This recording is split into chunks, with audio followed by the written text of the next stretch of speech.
Chapter 5, verse 18. The learned ones look with equanimity on a Brahman endowed with learning and humility, a cow, an elephant, and even a dog, as well as an eater of dog's meat. The question says, in what way is the vision of the learned one equal towards all of them? And is this sense of equanimity different from numbness or insensitivity? Obviously, when you look at these different beings with a worldly eye, all you see is differences, right? So there is the learned Brahmin, then there is the cow, the elephant, the dog, and then there is the eater of the dog's meat. So these 5 entities have been mentioned, and it is said that the one who is really learned looks equally upon all of them. The questioner is asking, what is this equanimity and how is this different from numbness or insensitivity? Looking at differences is an intermediate state of consciousness. The lowest state is when you do not see any differences. For example, a drop of rain. It was raining this afternoon, right? And the droplets made no difference between the Ganga, a shrine, a dog,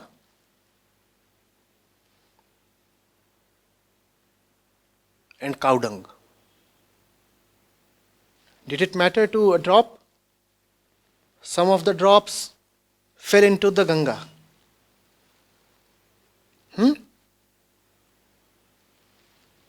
Some landed on the shrine's spire. Some landed on your head maybe. Right? Some of them did land on your head. And many a drops would have landed on cow dung. That is not equanimity. That is deadness. That is lack of consciousness. That is the lowest level of consciousness. The drop is endowed with no consciousness at all. Therefore, it makes no difference.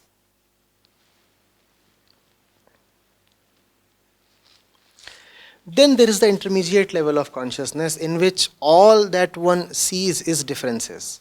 That is what one popularly calls as consciousness itself. The more you see differences, the more conscious you are called, right? That's the worldly definition of consciousness. See diversity, see differences.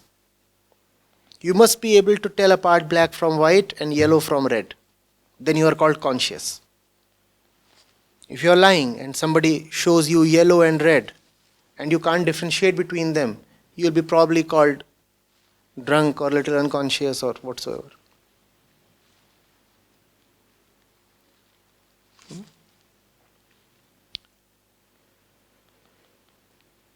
This worldly eye looks only at forms and appearances. And forms and appearances are obviously different for different entities. It does not go deep into the essence of things. Therefore, all that this eye perceives are differences. The ego lives in differences. If there are differences only, then the ego has something to do, right? There is this and there is this, so I have to make a choice, I have to achieve something, I have to reject something, I have to find something.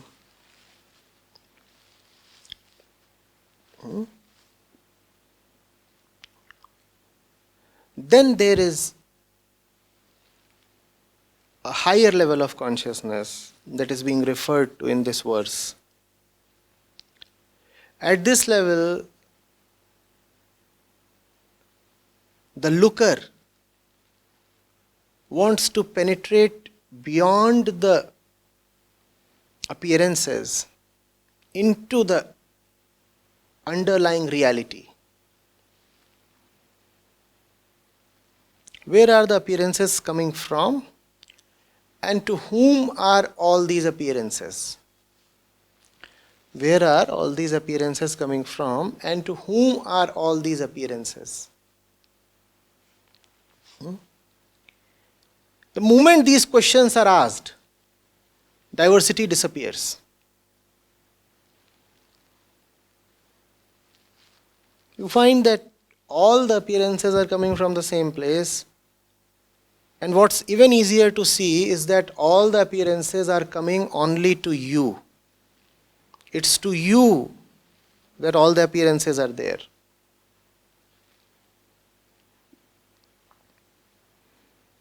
And why do you see all of them? You see all of them because you are searching for something, somebody who has so far remained elusive. You are the one who is seeing things, different things. And you have a need to see different things because the one you are desperate to really see has so far not been found in a single thing. Now, how do you really differentiate between this and that? That's if you address the question, to whom are these appearances? You could take the other route and go into the appearances themselves. What is it that all the appearances really want? I see them as conscious, right? At least the 5 entities mentioned here in the verse are all conscious entities. What is it that all of them want? And the moment you investigate into why those entities exist at all, why do they continue to breathe? Why do they continue to open their eyes and look at the world? You discover that all of them are looking for, searching for, crying for the same thing. How do you now distinguish between them?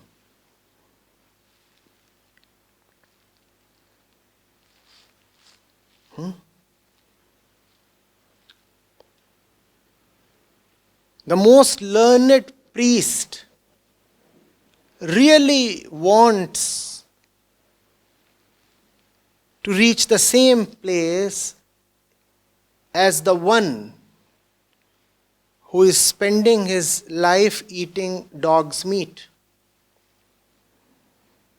It's just that the learned one is making it easier for himself by being learned. And the one who is busy killing animals and eating them is not doing himself a favor by doing what he does. But both of them want the same thing. Not only do both of them want the same thing, even animals want the same thing. Be it a cow, an elephant, or a dog, or a single-celled amoeba.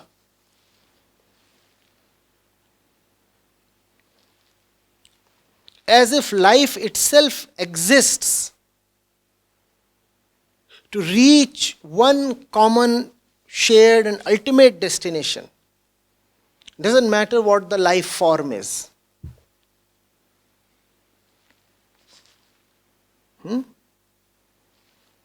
Looking from our position, it does appear, however, that a few life forms, and even among those life forms, a few categories are more suited to reach that destination. But that's only from our point of view. And no point of view is absolute, you see. From where man looks at himself, from where man looks at a cow and a dog, it actually does appear that liberation is more possible for a man than a cow or a dog. But this conclusion should be taken with a pinch of salt. Why? Because this conclusion is from man's frame of reference. It's the man who is looking at himself as a man, it's a man who is looking at a cow as a cow. A cow does not look at itself as a man does. Right? We do not know what a cow is in a cow universe. We do not even know what a pebble is in a pebbles universe. A pebble appears inanimate to us. In its own universe, we do not know what that pebble is and how men look. Getting it? We do not even know whether a pebble universe exists at all. But what is certain is, irrespective of the form, shape, expression of consciousness, all conscious entities exist to be liberated.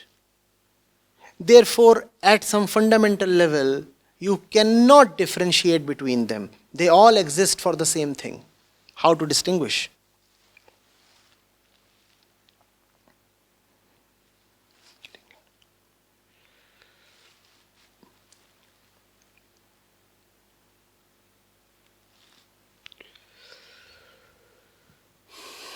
Ask anybody who has spent time with an animal.